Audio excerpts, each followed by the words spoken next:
nous voici avec S seconde de t plus 9 S de t égale 9 sinus de t U de t. Alors, le gros avantage de la transformée de Laplace, c'est qu'on va faire une pierre deux coups. C'est-à-dire que non seulement on va trouver les solutions de l'équation homogène, mais on va en même temps trouver l'équation particulière parce qu'on va tout faire en même temps. On ne va pas se poser de questions, on ne va pas partager en deux. Normalement, c'est quelque chose qu'on peut faire sans les transformées de Laplace. L'équation homogène, elle est extrêmement simple à trouver parce que vous avez un delta qui va être négatif et vous avez tout de suite les solutions. Et puis une solution particulière, comme c'est sinus de t, on va chercher une équation dite trigonométrique, donc une fonction du type a cos oméga t plus b sinus oméga t. Voilà. C'est un petit truc à savoir, si vous le savez, vous l'appliquez. Et donc ici, hors de question de faire ça, on ne passe pas par les méthodes classiques, on essaie d'utiliser la transformée de Laplace parce qu'on travaille avec U de t. Donc, on a une équation, et bien on transforme chacun des membres avec la transformée de Laplace. Donc pour y arriver, d'abord on retrouve à nouveau au formulaire. Merci. Ça on voit pas bien. Donc intuitivement, moi ça m'arrange parce que ça me permet de voir un peu mieux. Voilà, merci. Donc, pour la transformée de Laplace, lorsqu'on a une somme avec un produit par un nombre réel, c'est de manière très intuitive, c'est comme la dérivée. Hein. Quand vous avez 5 fois x carré, pour dériver 5x carré, vous faites 5 fois la dérivée de x carré. Et là, vous avez la transformée de Laplace de s seconde plus 9 fois s, et bien c'est la transformée de Laplace de s seconde plus 9 fois la transformée de Laplace de s. Et donc, sachant qu'on pose grand S de P, la transformée de Laplace de S de T.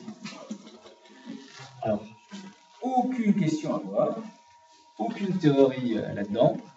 On regarde le formulaire et on se dit, bon, eh bien très bien, ça commence par la dérivée seconde. Donc on y va, je vais dans le cadre transformée de Laplace et je cherche où se trouve la dérivée seconde. Vous l'avez ici. Lorsque vous devez calculer la transformée de Laplace d'une dérivée seconde, sa transformée c'est p carré grand F de P moins pf de 0 plus moins f' de 0 plus. Et dans le cas avec lequel on travaille, c'est extrêmement simple puisque f de 0 ça vaut 0 et f' de 0, 0 aussi. Donc franchement, là on ne peut pas faire plus facile que ça. On n'écrit pas habituellement, mais je détaille. Hein.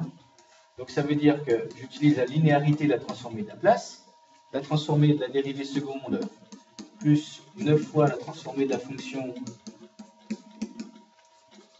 est égale à 9 fois la transformée de sinus de t u de t.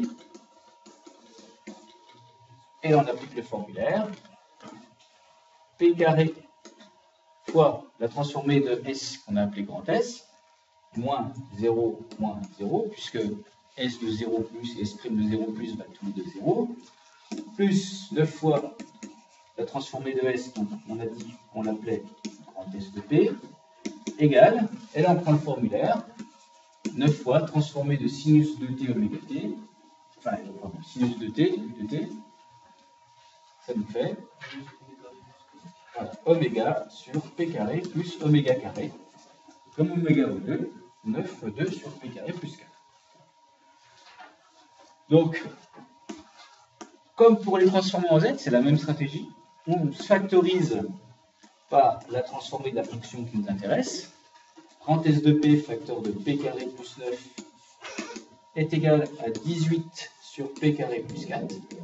Et on divise ensuite par p carré plus 9. Et ce qui veut dire que grand S de p est égal à 18 sur p carré plus 9 facteur de p carré plus 4. Et c'est le résultat qu'on vous demande de trouver. Voilà.